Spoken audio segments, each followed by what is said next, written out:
The morning they buried Thomas Calloway, the ground was too frozen to dig This properly, quadrant here, the and the survey men from the lines are mine had to use inconsistent with the 68 pickaxes to grand. break through the Ma'am, the top county layer of surveyor... Ohio clay.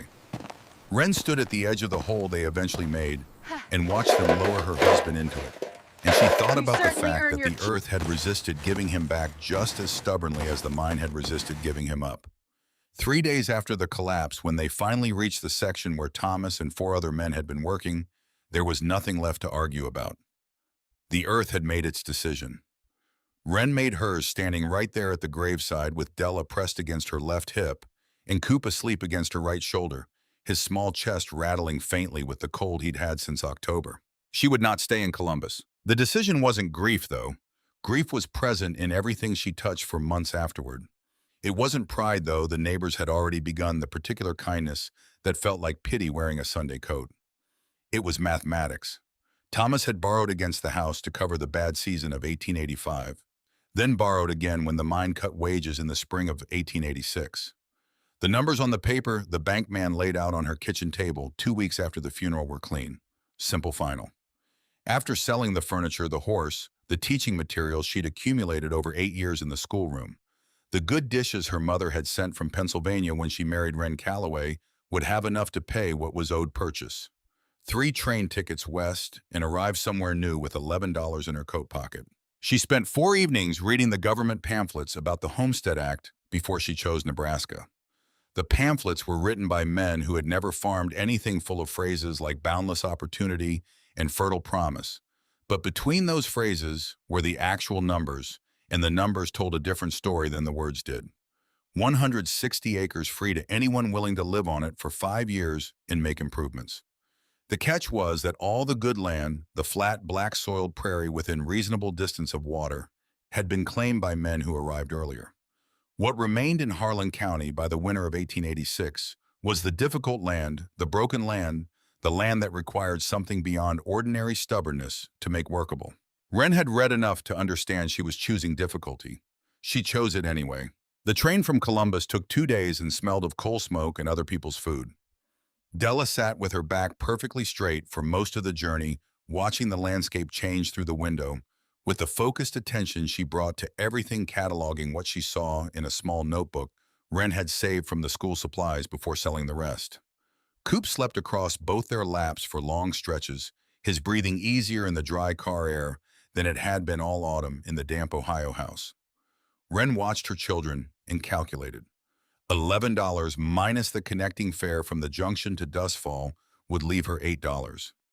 $8 was a number she kept returning to, turning it over in her mind, the way you turn a stone in your hand, testing its weight, checking for edges. $8 was not enough for lumber, not enough for a proper stove, or enough nails to build walls with, or enough glass for windows. $8 was enough for flour salt coffee and a second-hand rifle with 14 cartridges if she bargained carefully, which she intended to do. The land office in Dustfall occupied the front room of a building that also served as the postmaster's office, and on alternating Tuesdays the magistrate's court. Edwin Marsh ran all 3 functions with the efficiency of a man who had learned that paperwork properly managed could substitute for wisdom.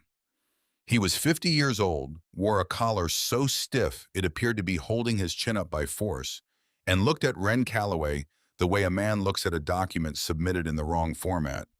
Not with hostility exactly, but with the particular weariness of someone who will have to explain why it won't work. He took in what stood before him, a woman of 34, slight enough that her coat hung with room to spare, brown hair pulled back under a traveling hat that had done better days' eyes, the color of weathered slate that moved across his office, with the quick inventory of someone accustomed to assessing a room's resources before committing to a position.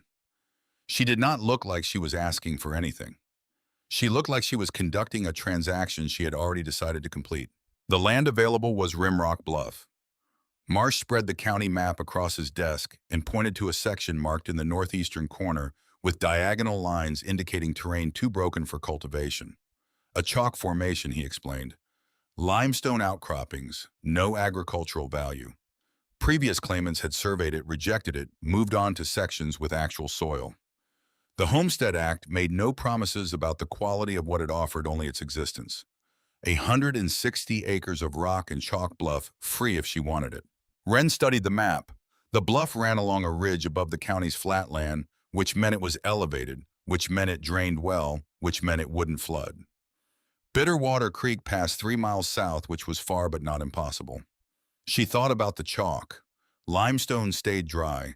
Limestone also held temperature in ways that clay and sod did not, a fact she'd encountered in a geography reader she'd taught from for 6 years, in a chapter about cave systems that she'd always found more interesting than the children had. She signed the papers. Marsh watched her press her signature onto the line with the expression of a man who has stopped trying to talk people out of their own decisions. Outside, she heard him through the open window speaking to someone in the back room, his voice carrying the flat certainty of a verdict. Come spring, we'll be processing 3 more death certificates. Wren walked her children toward the wagon she'd arranged to borrow from the liveryman for the ride out to the claim, and she did not look back. The first thing she noticed about Rimrock Bluff was the silence. Not the absence of sound. The wind moved constantly across the chalk formations, and meadowlarks had established territories in the scrub below, but a particular quality of stillness that seemed to exist behind the sound, as if the stone itself were holding its breath.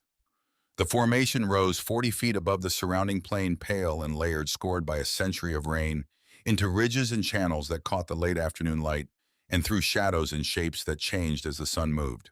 The cave was not immediately visible from the approach. It sat in the bluff's eastern face, partially obscured by a shelf of rock that jutted out above it like a brow. Wren found it by walking the base of the formation with Della beside her, Coop riding on her back in the improvised carrier she'd fashioned on the train from a length of canvas. The entrance was 4 feet wide at ground level and expanded to roughly 9 feet across at shoulder height, with a ceiling that arched to perhaps 10 feet at the highest point inside, before the cave narrowed and ran back into the chalk for 18 feet. The floor was uneven limestone scattered with rock debris and the bones of small animals that had come inside to die over decades. Water stains ran down the back wall in pale brown lines. The smell was mineral dry, very faintly, of something that had once been alive.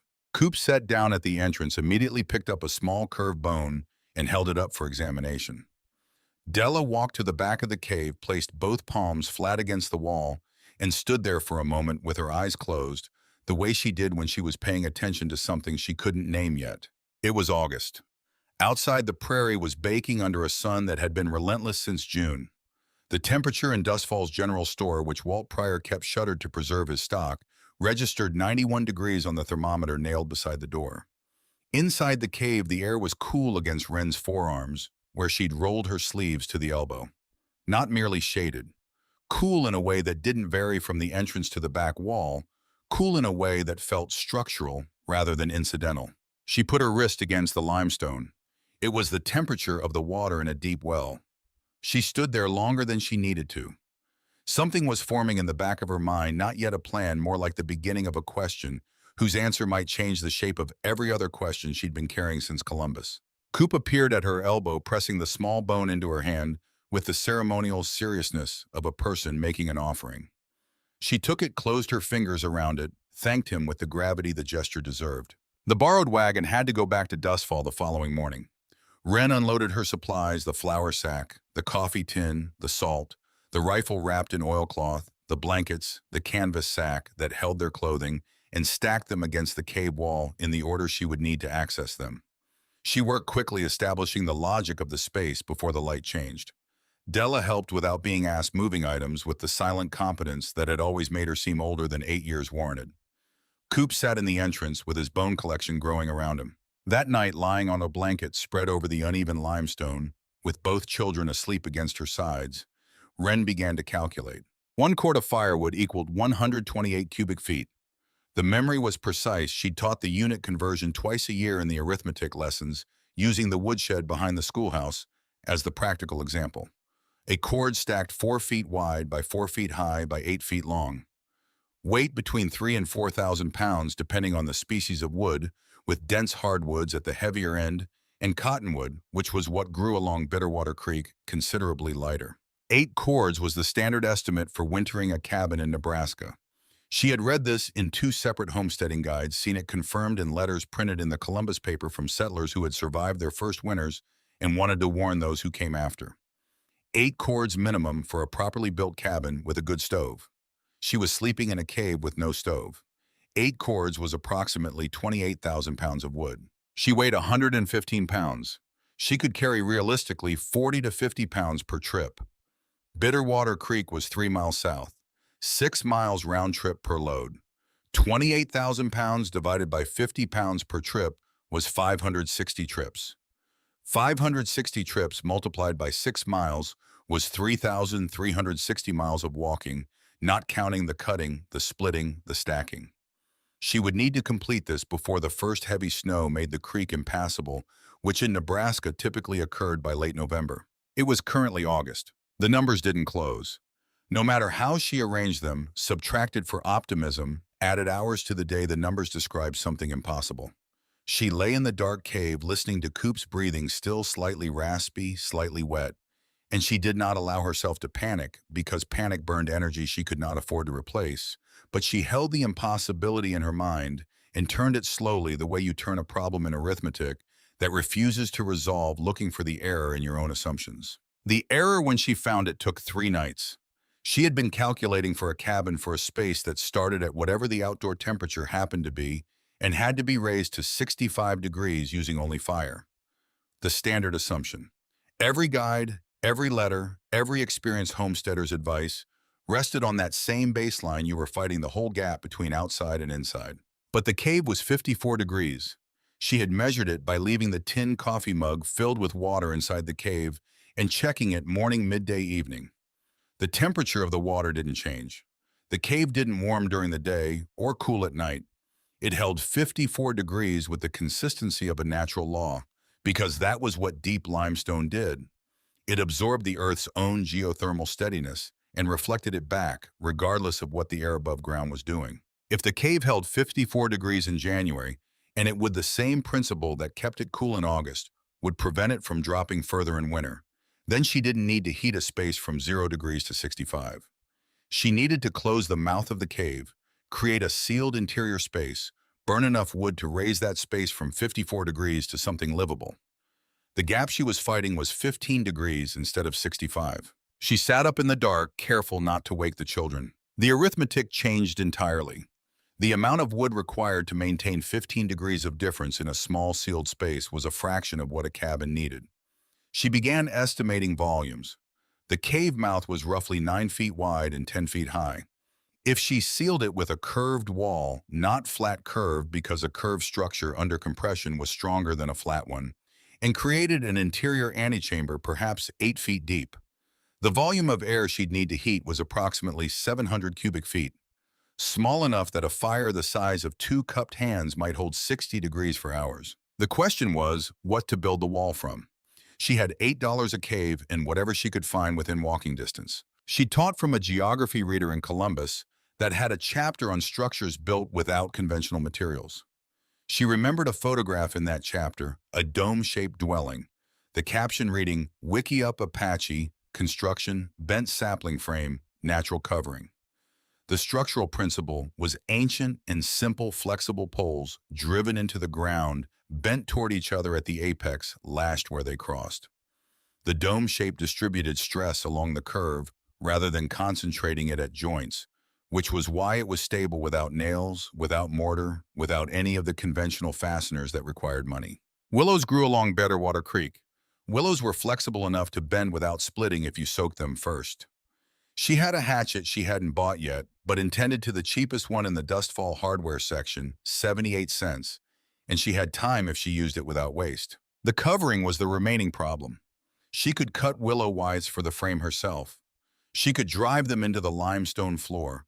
The chalk was softer than it looked. She'd already tested it with her knife, soft enough to carve holes with patience.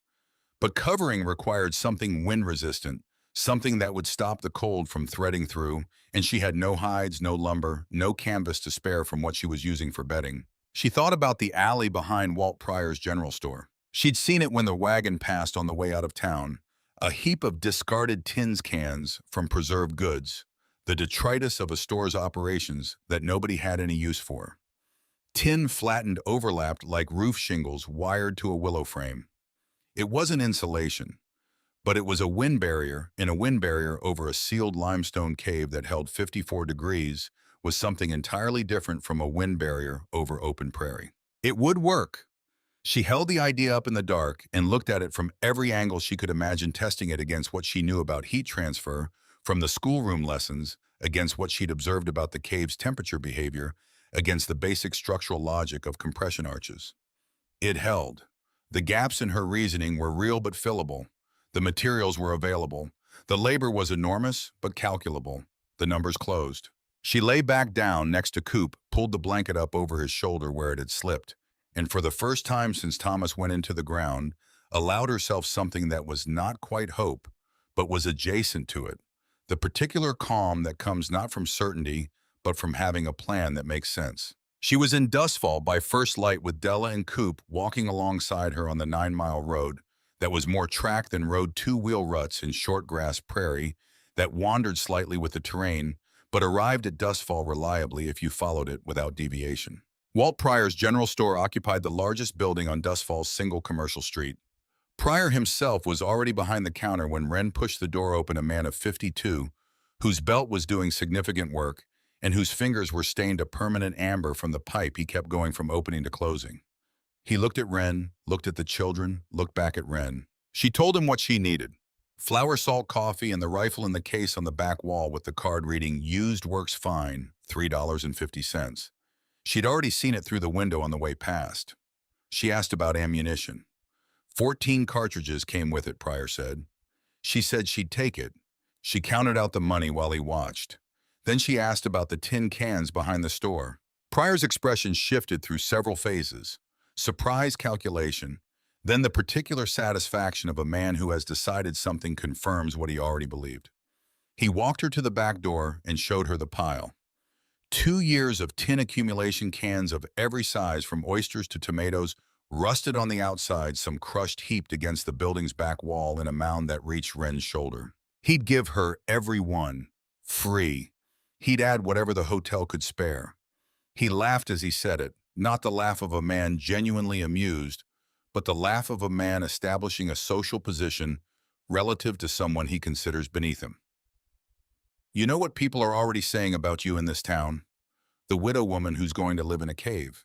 Now you want to build something out of garbage. He leaned forward across the back door frame, close enough that she could smell the pipe tobacco absorbed into his shirt over years. His voice dropped into the register men use when they want a proposal to sound like concern. When you give up, and you will give up, they all do, you come see me. I might be able to find some work for a woman in your situation.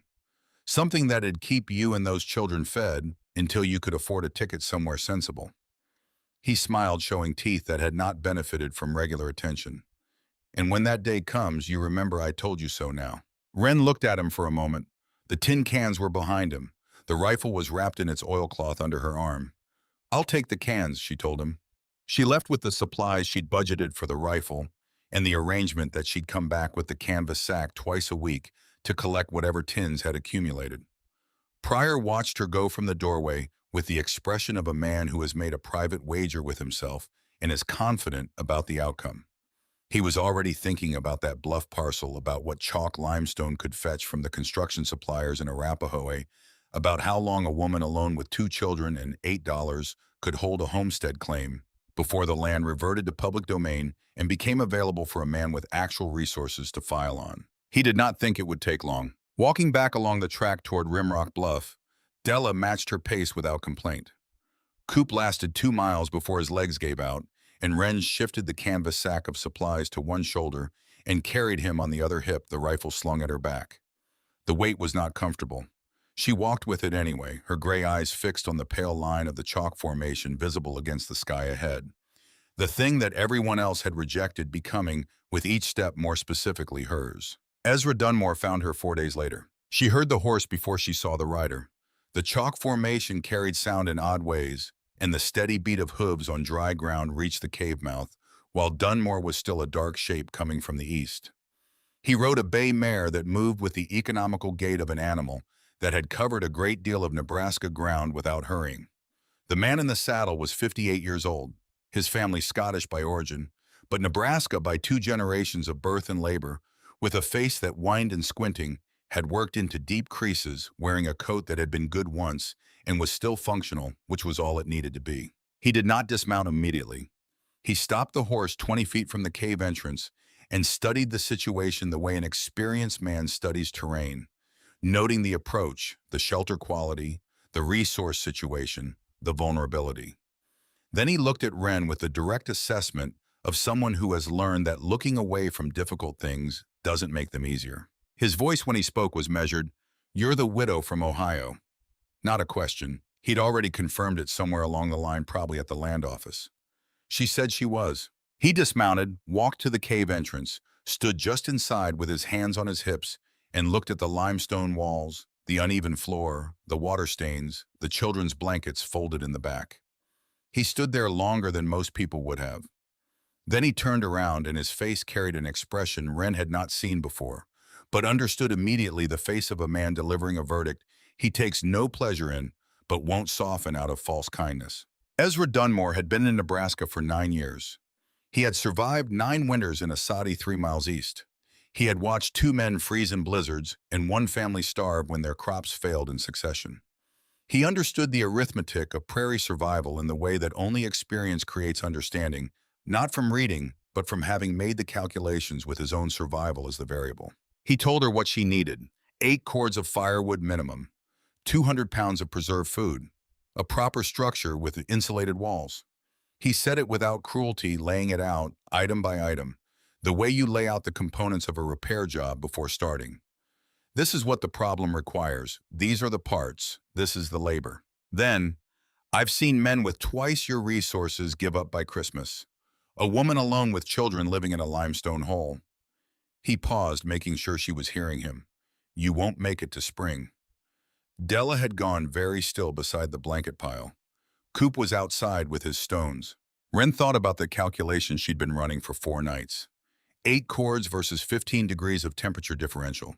The dome she hadn't built yet. The tin cans accumulating twice weekly behind Pryor's store. She thought about the number that the impossible arithmetic had eventually produced after 3 nights of turning it over, the number that said it could work if every assumption held. "I've survived worse," she said, and knew even as she said it that it wasn't quite the right response, that surviving a husband's death and a bank's accounting were not the same category of survival as a Nebraska winter.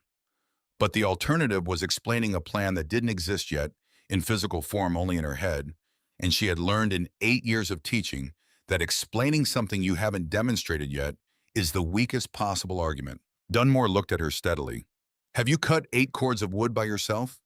Have you hunted through 3 feet of snow? Have you kept a fire going for 4 months straight while nursing sick children?" He paused to make sure she was hearing him. 8 cords, that's what you need. For a proper cabin with a good stove. For whatever you're planning to do here, I don't know what you'd need. Nobody survives a prairie winter in a limestone cave. There's a reason for that. Ren didn't answer immediately. The silence between them held the particular quality of 2 people in disagreement about something that time will eventually settle. "I'll check on you in October," Dunmore said finally. "If you're still alive, we can talk about whether there's something worth doing before the hard cold sets in." He remounted, looking down at her from the height of the saddle. "I'm not trying to discourage you for its own sake. I'm telling you because I don't want to find a dead woman and 2 children in a limestone cave come February. It happens, more often than people in Columbus think." He rode east without looking back. Ren turned to face the cave. 18 feet deep, 9 feet wide at the mouth. 54 degrees in August, which meant 54 degrees in January, which meant the gap she had to close was 15 degrees instead of 65, which meant the wood she needed was a fraction of what every experienced person in Harlan County had just told her she couldn't gather. She had everything she needed. It just wasn't in its final form yet. The tin collecting began September 1st. She made the dustfall trip twice a week, 9 miles each way, with the canvas sack on her back and both children walking. The first trip yielded 43 cans of varying sizes, enough to fill the sack to capacity. The second trip added 61 because Pryor had collected from the hotel as promised. By the end of the second week, she had over 200 cans stacked in the back of the cave, where she spent evenings flattening them with a rock against the limestone floor, hammering each one until it lay more or less flat, the edges still sharp enough to draw blood if she wasn't careful, which she wasn't always. The hatchet she'd bought 78 cents at Pryor's, the cheapest one, went dull by the end of the first week at Bitterwater Creek. She sharpened it against sandstone and kept cutting. The willows there were thin and numerous, growing in dense stands along the water's edge, the kind of flexible young growth that bent without fighting back if you handled it right. She cut them at the base, stripped the side branches, hauled them 3 miles uphill in bundles that she tied with bark strips, and dragged more than carried on the steeper sections. Her shoulders ached in a continuous way she began to think of as structural rather than painful, the kind of ache that was simply the body's commentary on what it was being asked to do. Her hands cracked at the knuckles from constant wetting and drying. The blisters on her feet completed their cycle of forming, breaking, healing, and forming again with a regularity she stopped noticing. Della helped where she could. At 8 years old, she was strong for her size and better than her age at identifying what needed to happen next without being told.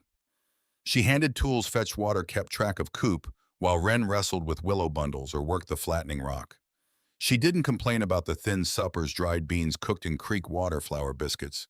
When there was enough, the occasional rabbit Wren brought down with the rifle in the blue hour before full dark. Della had absorbed in some way Wren hadn't explicitly taught that complaining was a kind of spending, and their budget for every resource was tight. Coop brought her things: a smooth gray stone with a stripe of white quartz through it, a primary feather from something large, probably a hawk, a dried seed head from a prairie flower he'd found near the base of the formation. He presented each one with the ceremonial seriousness of a person making an offering, which in its way it was his version of contribution, the thing he could do that the others couldn't, which was find what was worth noticing in the immediate ground and bring it forward. She accepted each one with equal seriousness and kept them on the limestone shelf near the cave entrance. The dome began on September 15th. She drove the first willow poles into the limestone floor, using the hatchet's butt end as a hammer, carving starter holes first with her knife tip. The chalk was soft enough, she'd been right about that. Then wedging the pole bases in tight, testing each one by pulling against it with both hands before moving to the next. She set 11 poles in a curved line across one side of the cave mouth and 11 across the other, each angled inward, spaced roughly 18 inches apart. Then she tried to bend them toward each other. The first two cracked. She stood looking at the split wood and understood what she'd done wrong. Willow was flexible when it was fresh cut and green, but she'd let these dry partially during the cutting and hauling process, and partially dry willow resisted bending with a stubbornness that was not obvious until it cracked. She needed to re-wet them. She spent an afternoon hauling water from the creek in the single pot she owned and soaking the remaining poles overnight, weighting them with stones to keep them submerged. The next morning they bent. Not easily. She had to work each pole, gradually bending a few inches and tying it in place, letting it hold for an hour, bending further, letting it hold again. It was slow in the way that precise work is slow, not because it couldn't go faster, but because going faster would break it. Della held the opposite end of poles when two hands weren't enough. Coop stacked the broken pieces of the two failed poles neatly to one side, understanding, without being told, that they would be firewood. By the end of September, the framework was taking shape. By the 1st of October, it was complete: 22 poles bent into a dome that spanned the cave mouth, 8 feet wide and 6 feet tall. At the center, lashed at their crossing points with bark strips covered with enough willow withes woven horizontally between the main poles to give the tin shingles something to wire against. It looked like the rib cage of a whale. Della stood back and tilted her head, studying it the way she studied arithmetic problems she hadn't solved yet. It looks like something that used to be alive and got left here. Then practically, is it strong enough? Wren pulled the nearest pole with both hands as hard as she could. The whole structure flexed and returned. Yes, she said. Coop had been watching from inside the cave, which put him behind the structure, looking out through the gaps between the poles at his mother and sister standing in the afternoon light. His voice came through the framework with a slight echo. Can whales be warm? Wren laughed, a short, real sound she hadn't heard from herself in months. And for a moment, the weight of every calculation she'd been carrying lifted completely, and there was only the chalk bluff, warm in the October sun, and her 2 children and a dome made of bent sticks that might, against every prediction, save their lives. She looked north. The horizon was the particular clear blue of early October in Nebraska, which was the blue that preceded change. Along the far edge, barely visible, the first dark suggestion of what the atmosphere was building in the weeks ahead. She went back to wiring tin. The tin shingles went on in rows bottom to top, each one overlapping the one below it by 2 inches. The way roof slates overlap on a proper house, which was a thing Wren had observed but never built. She wired each piece to the willow framework using thin strips of metal banding she'd salvaged from the same trash heap that supplied the cans, the kind used to secure shipping crates thrown out in coils, because it had no obvious retail purpose. Her fingers learned the wire quickly, the way fingers learn anything repeated enough times how tight to twist, before the metal fatigued, how much overlap was structural versus decorative, where the sharp ends needed to be folded back before they became a problem. The work was October work, which meant the sun gave light without much warmth. The wind had opinions about everything. The tin edges drew blood from her knuckles in thin red lines. She stopped noticing by the second week. Della worked beside her on the lower rows, handing pieces up, holding the framework steady when a gust caught the half-covered structure and made it shudder. Coop sat in the cave entrance behind them, both arranging his stone collection into formations. He named with complete seriousness the quartz-striped stone always at the center, the hawk feather wedged into a crack in the limestone above them all. By October 18th, 3/4 of the dome was covered. The gap remaining was at the top, a 2-foot opening at the apex where she couldn't reach without a platform she hadn't built yet. She'd been stacking flat limestone pieces into a rough column inside the cave, testing it each morning for stability, adding to it each evening.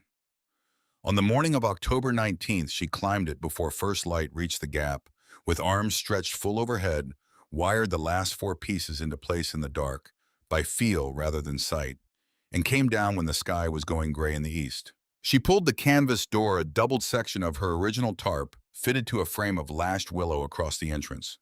The wind, which had been threading through every gap with the persistence of something alive, stopped. The silence inside was not the silence of absence. It was the silence of containment. She built a fire in the pit she'd dug near the entrance, a shallow depression lined with flat stones to hold heat, with a narrow gap in the upper tin work angled to draw smoke out without letting weather in. The wood was cottonwood scraps, not ideal burning wood, but what she had.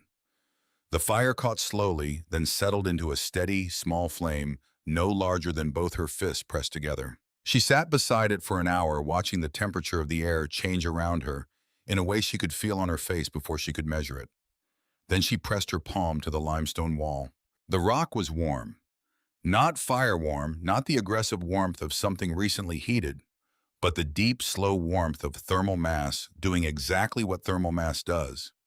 Absorbing energy from the small fire, storing it in its own molecular structure, becoming a radiator that would release that stored heat for hours after the fire died down.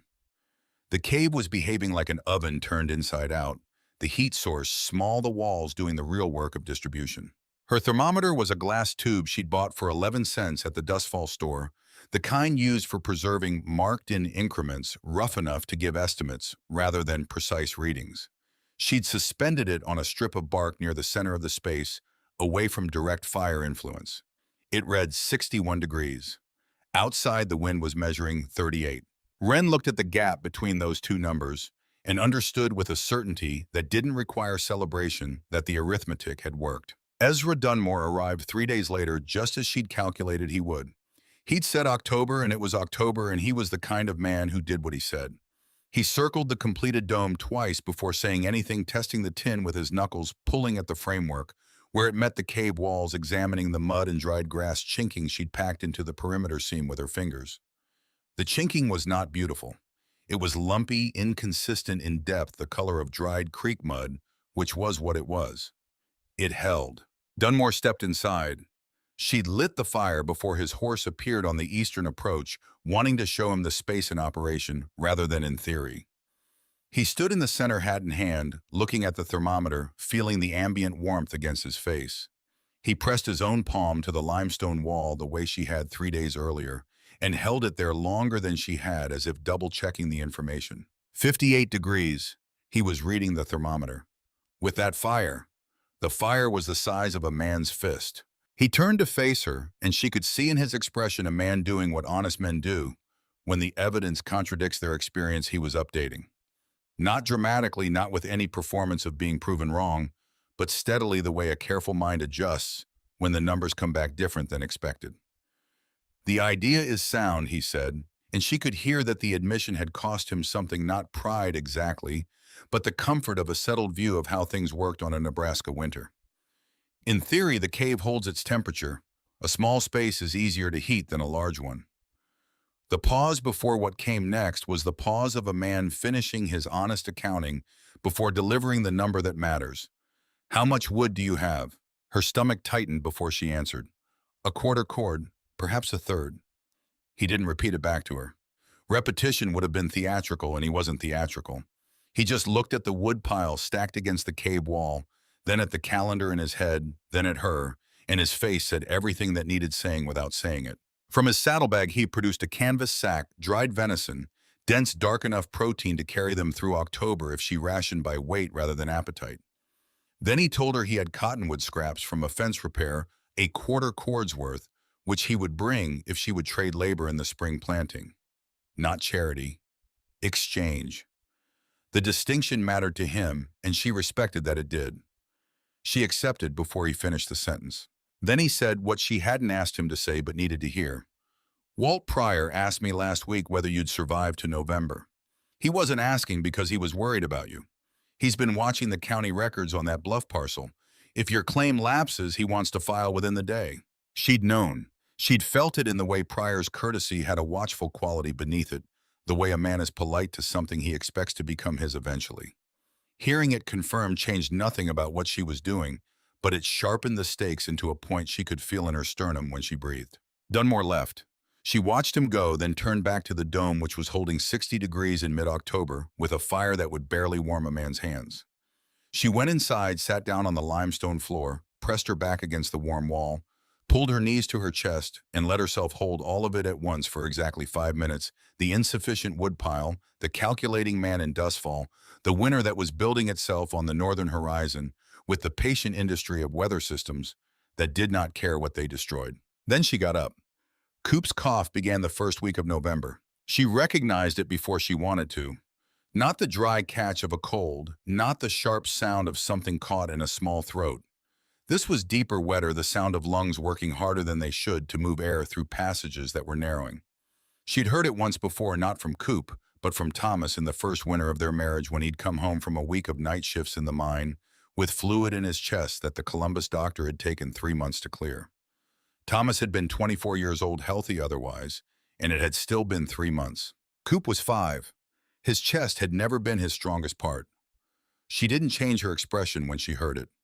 Changing her expression would have told Della something, and Della was already paying attention to everything with more acuity than a child her age should need. Wren kept the fire slightly larger than she'd budgeted for through November, burning against her wood supply, with the controlled regret of spending savings you can't replace. The warmth was medicine. She had no other kind. The trips to Bitterwater Creek were running out of weather to happen in. She managed 2 more before the drifts made the 3-mile passage genuinely dangerous. Not impossible, but the calculation of risk versus return had tilted. Each trip yielded half a cord of dead cottonwood she found on the creek banks, dry enough to burn without seasoning. She dragged it more than carried it on the return, using the canvas sack as a sled over the snow's surface crust, falling twice on the second trip when the crust broke and her legs went through to the knee. On the second trip's return, she came over the last rise before the bluff and stopped. Through the cave entrance, through the dome's canvas door, which Della had left slightly open against the afternoon warmth, she could see her daughter. Della was standing at the limestone wall with a piece of charcoal from the fire pit writing letters. Capital letters, then their lowercase partners, then the numbers 1 through 20. Coop was sitting 3 feet away with his legs crossed, following the chalk marks with his finger in the air mouthing the shapes. His blanket was pulled up to his chin. His face was flushed from the fever that had been working at him for 2 weeks. But his eyes, tracking his sister's hand, were focused and clear. Wren stood in the snow outside the dome and did not go in for a long moment. She had been calculating this winter as a problem of resources, wood, food, temperature, time. She had been right to calculate it that way because those were the variables that would kill them if she got the numbers wrong. But standing outside in the cold, looking through the door at her daughter teaching arithmetic on a limestone wall, while her son sat sick in a blanket and followed along, she felt something shift in the architecture of what she was doing.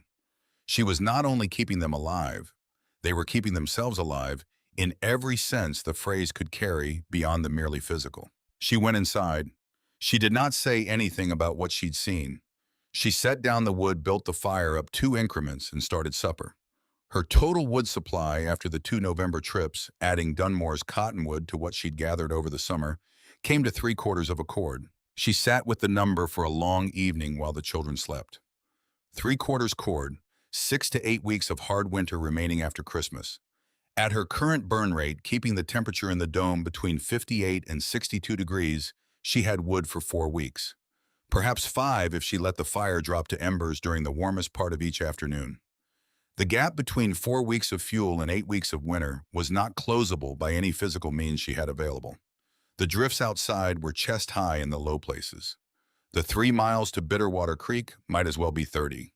She had examined this from every angle she could construct, and the examination kept returning the same answer: she was short, and there was no way to not be short. She held that knowledge the way you hold something sharp, carefully, fully aware of it, not allowing it to slip. Christmas Eve arrived on a Saturday. The temperature outside had been below zero since the 21st, the kind of cold that made the air feel dense, that coated every exposed surface with a white fur of ice crystals, that found every gap in the dome's chinking and sent a needle of cold through it that she'd spent 3 days stopping up. The interior held 56 degrees with a fire she'd kept at the minimum necessary, burning as little as she dared. She had 2 peppermint sticks she'd bought in Dustfall in October, 2 cents each, wrapped in paper at the bottom of the supply sack since then. She gave them to the children after the evening meal, which was bean soup thin enough to see the bottom of the bowl through. Della had been working on something for a week with the knife Wren lent her carefully in one of the spare tin pieces.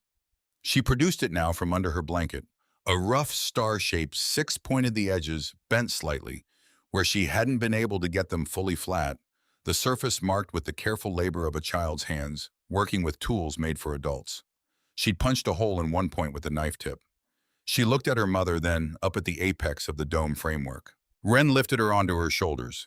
Della reached up and tied the star to the highest crossing point of the willow poles with a strip of bark cord.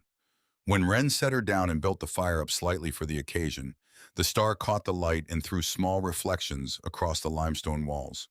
Not dramatically, not in a way that was beautiful by any conventional measure, but in the specific way that small light in complete darkness is always beautiful, which is to say, completely. Coop asked whether Santa Claus could find them in a cave with the sincerity of a 5-year-old who wasn't entirely sure about the logistics, but trusted that his mother had reliable information on the subject. Wren told him Santa Claus found everyone, which she believed was true in the sense that mattered. She told them about Ohio until they slept the house on Elm Street, with the porch that needed repainting, the schoolroom where she taught fractions to children who would grow up to use them without knowing they were using them, the way the creek behind the churchyard froze in patterns that looked design.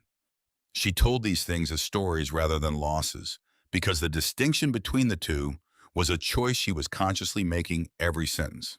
After they slept, she counted the wood.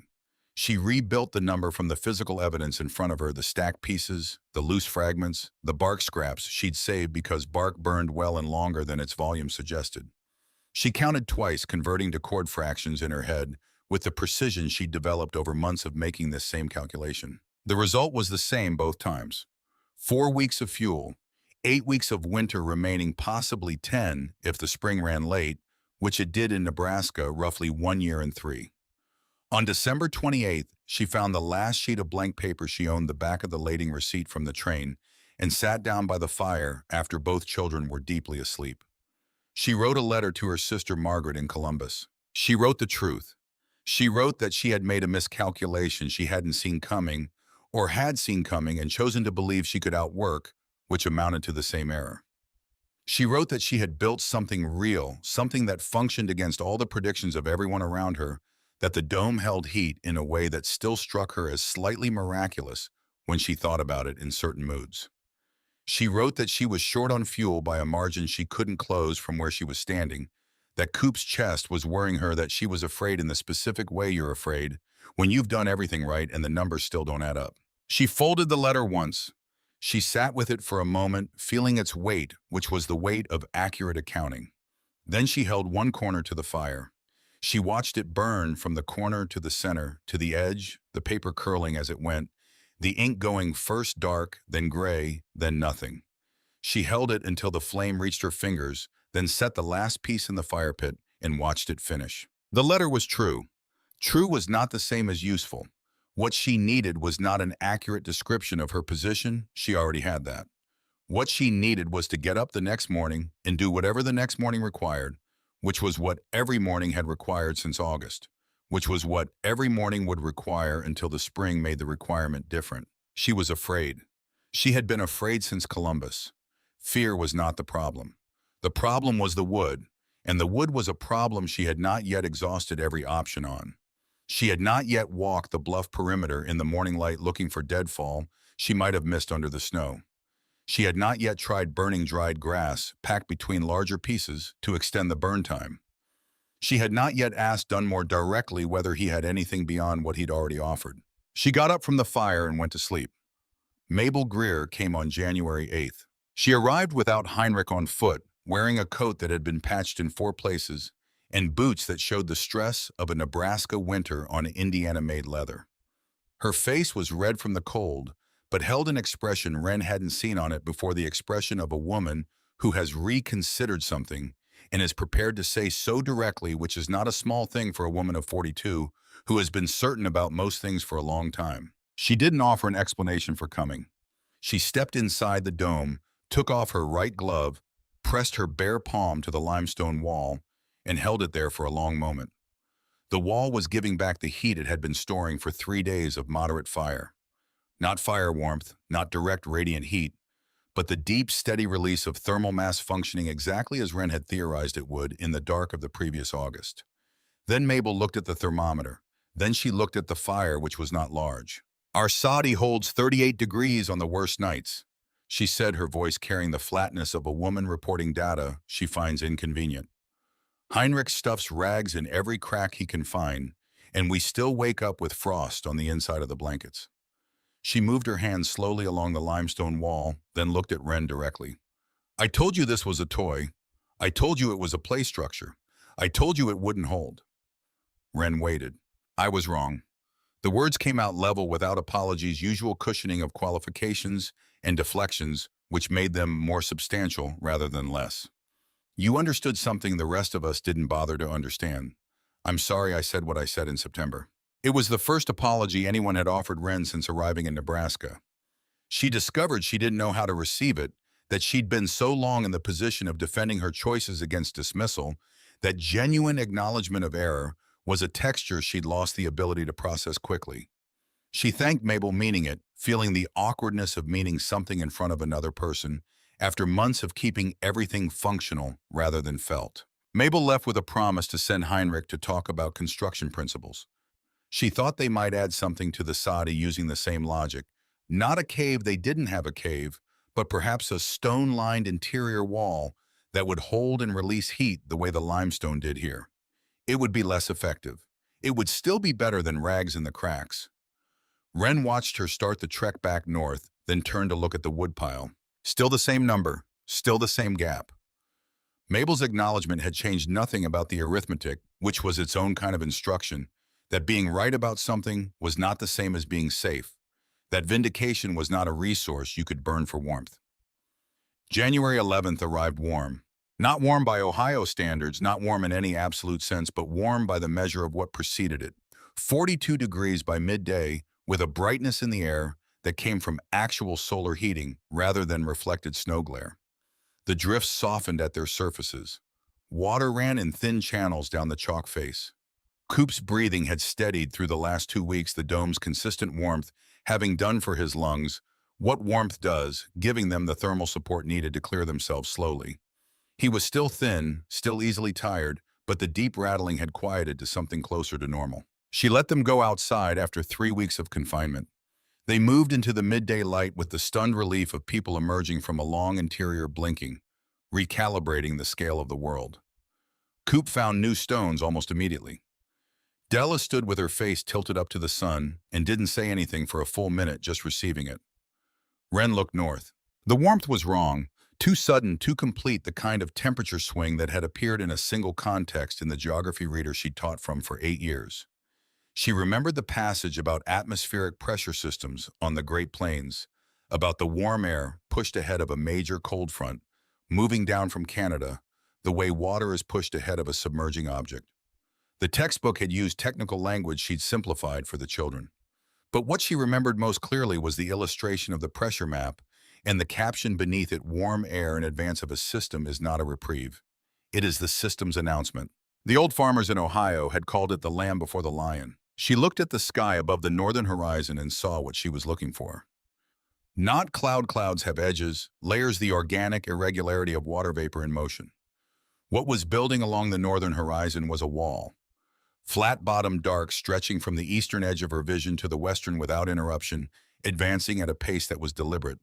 The way geological things are deliberate, not fast but continuous, stopping for nothing, indifferent to what lay in its path.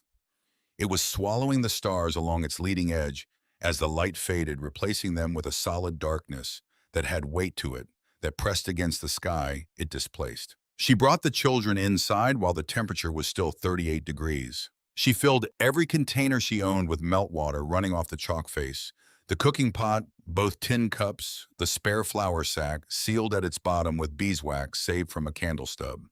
She packed the perimeter, chinking with fresh mud from the melt channels, pressing it in with her thumb, wherever she could feel a draft. She built the fire up to the highest level she'd used since early October, loading it with the best wood remaining rather than the scraps. Because tonight was not a night for conservation. Tonight was a night to put as much thermal energy into the limestone walls as possible before whatever was building to the north arrived. She checked the wood pile after she was done.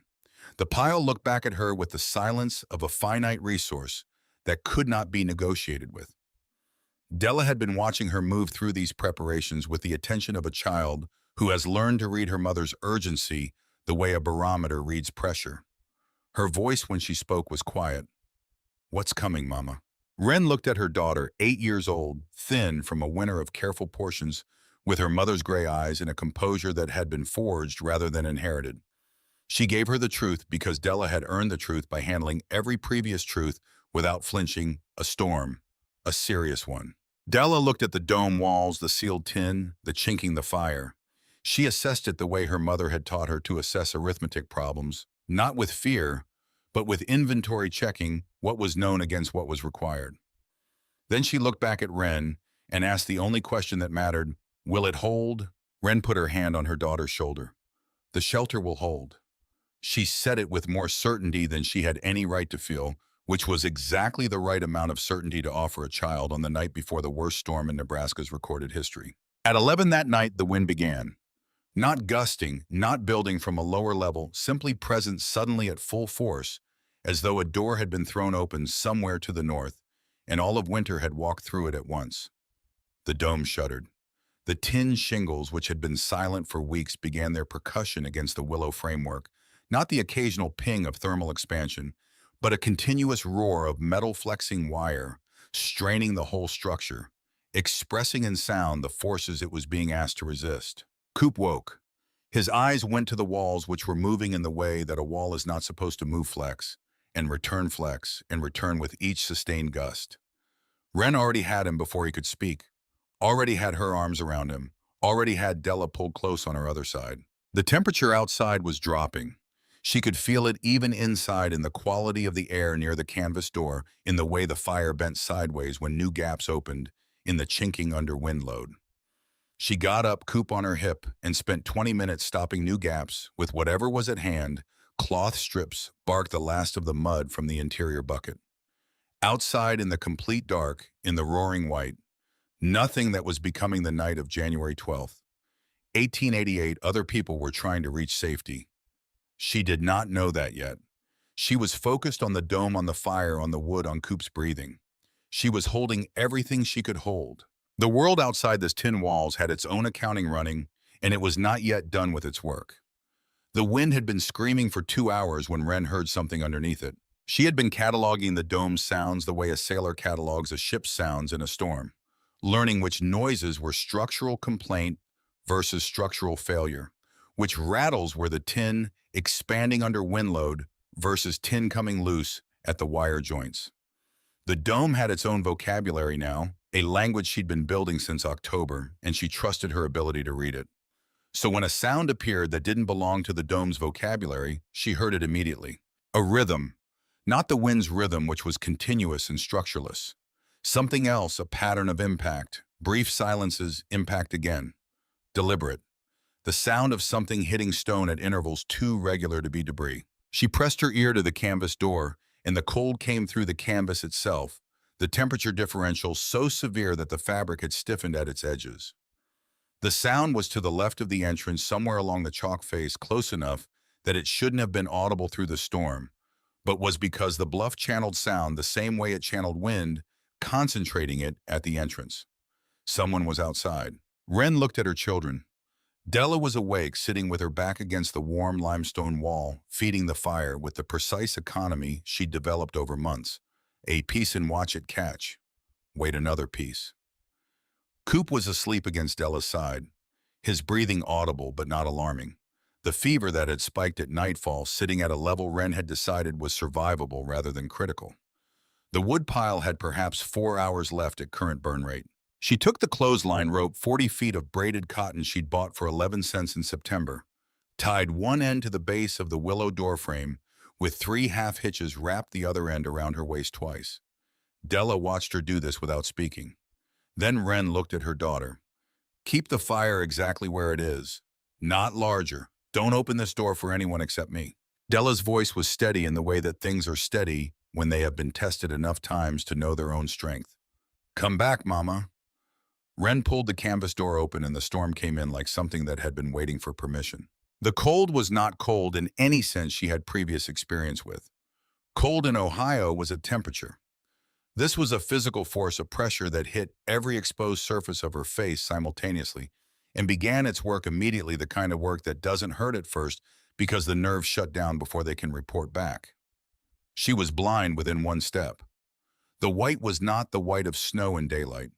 It was the white of complete sensory erasure, the visual equivalent of a sound so loud it registers as silence. She went left along the bluff face, one hand trailing against the limestone. The rope played out behind her. She moved toward the rhythm she'd heard, which was still there, which meant whoever was making it was still alive, still had enough in them to keep hitting stone with whatever they were hitting it with. 10 steps from the door. 15. The rope was running out of slack. Her hand found something that wasn't stone. Fabric. A coat. A shoulder inside the coat, and beneath the shoulder a body that was trying to be smaller than it was, compressed against the base of the chalk face, in the posture of someone who has stopped moving. Not because they chose to stop, but because movement had become unavailable. Wren grabbed the coat with both hands pulled, got the weight moving, got an arm under what turned out to be a shoulder, got the person upright against her own body's resistance, against the wind. A face turned toward her. Ice had formed on the eyebrows, on the lashes, on the fine hairs at the hairline. The lips were moving, but the wind took the sound before it reached Wren's ears. She didn't need to hear the words. She needed to move. She turned back toward the dome with the person's arm across her shoulders and the wind now directly in her face rather than at her side. The rope guided her back. She found the canvas door by following the rope to its end, got the door open, got them both inside, got it closed behind them. The warmth of the interior hit like something physical after the erasure outside. The woman on the floor was Mabel Greer. Her coat was stiff with ice at the collar. Her hair, where it had escaped her hat, had frozen into individual strands that clinked against each other when she moved her head. Her eyes were open, tracking which was the most important information available. Della had the blanket off her own shoulders and across Mabel before Wren could ask for it. The story came out in pieces as Mabel thawed her voice, returning in increments as the cold released its grip on her throat. 9 people walking the road toward the Thompson homestead, 3 miles east. A gathering that had been planned for 2 weeks, neighbors, checking on neighbors in the way that scattered prairie communities maintain their sense of not being entirely alone. The storm had hit without warning while they were on the road, the temperature dropping so fast that the air seemed to change its nature between one breath and the next. People scattered. Heinrich had gone one direction. She'd gone another. She'd walked until she hit the bluff face and couldn't go further. She'd hit it with her fist to make noise because she'd seen the dome from the road when she'd visited 3 weeks ago, and she knew there was something here. if she could only make herself heard. 9 people on the road that ran within 100 yards of the dome entrance. Wren did the calculation instantly. 9 people in the open in a storm that had already dropped the temperature to what she estimated was 30 below, given the rate of ice formation on Mabel's coat. If they were on the road when the storm hit, they scattered from the road, which meant they could be anywhere within the area the road crossed before the next shelter, which was the Thompson place 3 miles further east. Some of them might still be close. She tied the rope's free end to a jutting limestone knob on the bluff face, 6 feet from the door, a fixed anchor point that would give her the full 40 feet of range rather than losing a third of it to the interior. She told Della to watch Mabel watch Coop watch the fire. She went back out. The second trip was different from the first because she knew now what she was moving into, which was both better and worse better because she wasn't surprised by the erasure of visibility. Worse because she had to choose to walk into it voluntarily with full knowledge of what it would do to her in the minute she was outside. She went east along the bluff base, playing the rope out, calling into the wind. At intervals she calculated would carry sound to someone within 30 feet if the gusts allowed. Heinrich Greer was 60 yards east of the dome entrance on his hands and knees on the ground, moving in a direction that was approximately east, which was approximately wrong. His hands had been in contact with the snow long enough that they'd frozen into a position between open and closed fingers, curled unable to grip. She got his coat collar in her fist, got him upright, walked him back west along the bluff until they hit the anchor knob, then followed the rope to the door. Inside again. Della had built the fire up 1 increment without being asked. Reading the situation correctly, more bodies in the space would require more heat to compensate for the cold they brought in on their clothing. 8 years old, making thermal calculations in real time. The woodpile was visibly smaller. Wren went out a third time. The cold was doing something to her hands now that she recognized as frostbite's first stage. Not pain, the opposite of pain. A numbness that felt like her hands were becoming theoretical rather than actual present in her awareness, but no longer fully connected to sensation. She kept them moving, kept the blood circulating through deliberate opening and closing, which was something she could do consciously even when she couldn't feel whether she was doing it. She heard the child before she found the mother. A sound so thin it shouldn't have been audible in the storm's roar, but high-pitched enough to cut through in the frequency range the wind's own noise didn't occupy. She moved toward it off the rope's line now into territory where finding her way back would require relying on the wind direction rather than a physical guide. Cora Miller had put her body between her 2-year-old daughter and the wind curling around the child in the posture of a person who has decided that her own survival is a secondary question. The child was still making sound, which meant the child was alive, which meant Cora's decision was working. Getting them both upright was a problem of weight distribution that Wren solved by putting the child against her own chest inside her coat, leaving her hands free to hold Cora's arm, walking them back toward where the wind said the bluff should be. The bluff was where the wind said it would be. The rope was where she'd left it. Inside again. 5 people now in a space built for 3, the air temperature dropping with each door opening, the fire working to compensate. The woodpile was down to what Wren estimated as 3 hours of fuel at current burn rate. She did not share this calculation with the room. She went out a 4th time. The temperature by now was something she couldn't estimate rationally because her reference points had been stripped away. She knew it was below -20 because of what was happening to her exposed skin. But below that threshold, the precise number stopped mattering, and only the fact of it mattered. She had been outside 4 times. Her hands were white at the fingertips in a way that wouldn't resolve with movement. Her face, where she could feel it at all, felt wooden like a mask worn over her actual face. She found Cal Pryor 25 feet from the dome entrance, face down in a drift-oriented east-northeast, which was perpendicular to the direction of safety. He had stopped moving. He was breathing. She established this by pressing her numb fingers against the back of his neck and feeling the faint warmth there. But he had passed beyond the point where his body would generate the initiative to save itself. She rolled him over.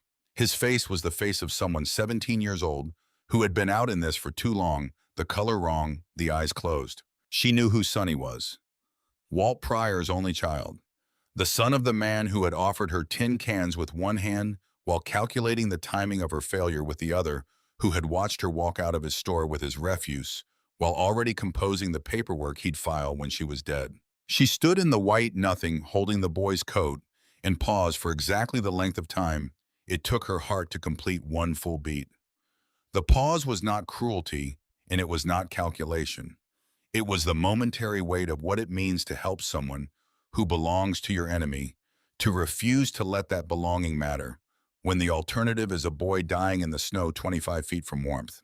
Then she hauled him upright, got his weight across her shoulders in the carry she'd used for Heinrich, walked the 25 feet to the dome entrance, got him inside. 6 people. The fire was the size of one fist. The woodpile was 2 hours. She went out a 5th time, then a 6th, moving the full extent of what her legs would carry her, calling into the wind until her throat was raw, finding nothing. Finding nothing. The road had given up what it was going to give. She came back inside after the 6th trip and closed the door behind her and stood against it while her vision adjusted to the firelight. Mabel, fully conscious now, her hands wrapped in cloth strips Della had torn from the spare canvas spoke from across the space. "You can't go again. Look at your hands." Wren looked at her hands. The fingertips of both were white from the first knuckle down, waxy, slightly swollen. She couldn't feel them. She knew what that meant with the same precision. She knew what fuel consumption rates meant. It was data. It had implications. The implications were serious. Another trip in this temperature, with hands in this condition, risked permanent damage to the structures that made her hands functional, which made her functional, which made her children safe. She also knew that Arthur Miller was somewhere on the road with his 2 older children. She had not found them on any of her 6 trips. She didn't know if they were beyond the range she could reach, or if they had found shelter somewhere else, or if the storm had already made the question moot. Cal Pryor spoke from the floor near the fire, his lips still blue, his voice carrying the tremor of someone whose core temperature was climbing back from a dangerous depth. "My father said you'd die here. He said this shelter was worthless. He said—" The tremor interrupted him, then released. "He was wrong. You saved my life. But if you go out again, you'll lose those hands, and everyone in here will be alone when the fire burns out. You can't save everyone." A pause full of something that sounded like a young man encountering for the first time the difference between what he'd been told and what he'd seen. "You've done enough." The room held that sentence. Wren looked at Coop asleep against Della's side, his color better than it had been at nightfall, his breathing regular in the warm air. The dome was working to maintain against the storm's pressure. She looked at the fire. She looked at the woodpile. She looked at her white-tipped hands. She stayed. The blizzard lasted 18 hours from its beginning ending, sometime after midnight on January 13th, the wind stopping between one moment and the next, the silence arriving with the physical weight of something long held, finally released. The temperature outside in that silence was 18 below zero. The stars came out with the indifferent brilliance of things that observe without participating. Inside the dome, the fire had burned to coals by 4 in the morning. The woodpile was gone. The temperature dropped from 52 degrees at midnight to 44 by dawn, cold, but survivable because the limestone walls were releasing their stored heat into the air at the slow, steady rate of stone that has spent months learning what to hold. Nobody in the dome was dying at 44 degrees. Ezra Dunmore arrived at 7 in the morning with 3 men from the eastern homesteads following the trail the storm had left along the bluff base. They broke through a drift that had built against the dome's entrance during the night, the tin shingles visible underneath the accumulated snow intact. When the canvas door opened, Dunmore stood in the entrance and counted the people inside, the way a man counts something he isn't sure he believes. 8 people. Alive. He stepped inside, looked at the dead fire, the empty woodpile, the temperature reading on the thermometer 43 degrees. He looked at Wren, taking inventory of what the night had cost her, the frostbitten hands she was holding carefully away from, contact with anything, the exhaustion in her face that was past the kind that sleep could fix, the particular stillness of someone who has spent everything available and is now simply waiting to find out if it was enough. He didn't press his hand to the wall this time. He looked at the wall and then looked at Wren, and what passed between them was the wordless acknowledgement of a man who has been wrong about something important and knows it without needing to perform the knowing. Arthur Miller and his 2 older children were found that afternoon by a search party working east from the bluff. They had wandered off the road in the whiteout, moving in the circular pattern that disorientation produces in featureless terrain, a cruel geometry that feels like progress while it kills you. They were 400 yards from the road when the cold finished its work. At their closest approach to the bluff, they had been within 300 yards of the dome entrance. Wren received this information from one of the men Dunmore had brought, who told her without preamble because preamble wouldn't change what had happened. She received it the same way she received arithmetic that didn't close fully, without looking away, without the refuge of believing it might be otherwise. Arthur Miller's death was not her failure. She had gone out 6 times. The rope's reach was 40 feet. The road was 100 yards from the entrance, and some distances could not be covered, and knowing that did not make the distance smaller. The weight of what she couldn't save settled alongside the weight of what she had saved, and she carried both because that was what the truth required. Coop's fever broke 2 days after the storm. Not dramatically, there was no identifiable crisis point, no single moment of turning. Just a morning when she put her hand to his forehead, and the heat was gone, replaced by the normal temperature of a child who is tired rather than sick. He slept for 18 hours after that, the deep restorative sleep of a body that has finished fighting something. When he woke, his first request was for water. His second was to know if his stones were still where he'd left them. They were. The doctor came from Arapahoe 3 weeks after the storm, when the roads were passable enough to travel. He was a compact man named Jessup, who had been practicing in southwestern Nebraska for 11 years and had the manner of someone who has seen enough that very little surprises him anymore.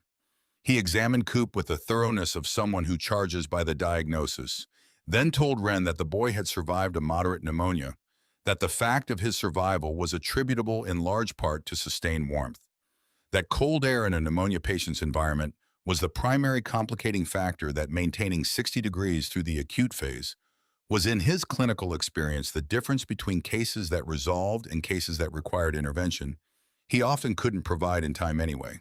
He looked at the dome with the assessment of a man who categorizes things professionally. "What is this exactly?" Wren explained it. "The limestone's thermal mass, the dome structure, the reduced temperature differential, the fuel efficiency that followed from fighting 15 degrees instead of 65. Jessup listened with the focused attention of someone filing information rather than making conversation. Then he said he had 3 patients in the county with respiratory conditions that made their standard housing dangerous in winter, and he would like to send them to speak with her. Walt Pryor came to Rimrock Bluff 10 days after the storm. He came alone on horseback on a morning when the temperature had climbed back above zero for the first time since the 12th. He didn't dismount immediately. He sat on his horse at a distance from the dome and looked at it for a long time. The tin shingles, the willow framework visible at the edges, where the snow had blown clear, the chalk face behind it, the thin line of smoke from Wren's morning fire, rising from the gap at the apex into the cold, clear air. He was looking at it the way a man looks at evidence he has been presented with against his will. Cal came out from the cave entrance when he heard the horse still moving carefully, with his recovering hands wrapped in cloth. He stood on the ground in front of his father on horseback, and the geometry of it, son below, father above, didn't resolve the way it usually did, because the boy had been inside the dome for 10 days, and the father had not. And that difference had rearranged something between them that couldn't be rearranged back. Cal's voice when he spoke was level. "This woman saved my life. You were wrong about her." Walt Pryor looked at his son, looked at the dome, looked at Wren, who was standing at the entrance with her bandaged hands at her sides, not performing anything, simply present. Simply the person who had built the thing that his son had survived inside of, while the worst storm in Nebraska's history tried to kill everyone it could reach. He said nothing. He turned his horse and rode back toward Dustfall. The claim on Rimrock Bluff was never filed. The subject was never raised again in his store or anywhere Wren heard about. Sometimes justice arrives in the form of a man who has run out of things to say. The spring came in stages the way it always did in Nebraska, advancing, then retreating, the warmth negotiating with the cold over weeks before the cold finally yielded. Wren's hands healed slowly, the sensation returning to her fingertips over 6 weeks in the prickling, uncomfortable way that frostbitten tissue heals, never quite back to what they had been, but functional, which was the only standard that mattered. Ezra Dunmore came when the ground softened and taught her what he'd promised he would, how to break the chalk soil at the bluff's base, where it had accumulated enough organic matter over decades to support root vegetables. How to read the drainage patterns to find the places that wouldn't flood in the spring melt. How to sequence the planting to get the longest possible season out of Nebraska's abbreviated growing window. He worked beside her without discussion of payment, without reference to the labor debt she'd agreed to in October. When she raised it, he told her the debt had been settled by a different accounting he'd been running since the morning of January 13th. Mabel Greer brought Heinrich in March when his hands had healed enough to hold tools. They spent 2 days examining the Sadi's interior, discussing thermal mass, talking through what stone lining would do to the space's heat retention. Wren drew diagrams on the limestone wall with charcoal, explaining the principles the way she'd once explained fractions to children who would use them without knowing they were using them. Heinrich asked precise, practical questions. Mabel wrote the answers in the notebook she'd brought with the focused attention of a woman who has been wrong about something and intends not to be wrong about the same thing twice. The dome design spread the way useful things spread in communities where survival is a collective problem rather than an individual competition. Person to person with modifications for local materials, adapted for spaces that weren't caves, applied to problems the original designer hadn't anticipated. By the end of March, 2 homesteaders had begun stone-lined additions to their sod houses. By midsummer, 4 more had added some version of the thermal mass principle to their existing structures. The design didn't carry Wren's name when it traveled because practical things rarely do.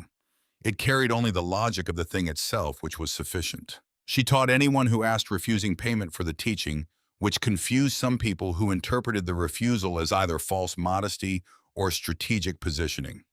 It was neither. She explained it once to a farmer named Obert, who pushed the question, "What I built because there was no other option. Charging someone for a solution to a problem that might kill them is a thing I'm not willing to do." Obert went home and built a stone-lined root cellar that kept his family's food supply through the following winter without freezing. He named his next daughter Wren. Coop spent the spring outdoors as much as the weather allowed, building increasingly elaborate stone formations in the area below the chalk face, cataloging prairie grasses by root structure, following Dunmore around the planning work with the focused attention of a child who has identified something worth understanding. His chest was clear. He ran without stopping for the first time in his life, the dry prairie air agreeing with him in a way the mine town air of Columbus never had. Della turned 9 in May and spent her birthday teaching herself long division on the limestone wall, working problems she'd constructed herself, checking her answers by working backward. She asked Wren when she could go back to school. Wren told her the truth: there was no school in range. Then she told her the other truth, that a person who could teach herself long division on a cave wall had already demonstrated that the absence of a school building was a logistical problem rather than an intellectual one. Della considered this founded accurate in return to her problems. The 5 years required by the Homestead Act passed in the way that years pass when they are filled with the concrete work of a life, not quickly, not slowly, but with the specific texture of time that is being used rather than spent. Wren planted, harvested, hunted, built, repaired, taught, learned. She improved the dome each year with whatever materials became available, a proper iron stovepipe to replace the angled tin gap. In the second year, a fitted wooden door to replace the canvas in the third, a stone floor laid piece by piece as she accumulated enough flat limestone from the bluff's natural shedding. The cave became over time a place that visitors describe with surprised appreciation rather than the charitable pity of the first year. Mabel and Heinrich built the stone-lined addition to their soddy in the spring of 1888, applying the principles Wren had laid out on her limestone wall.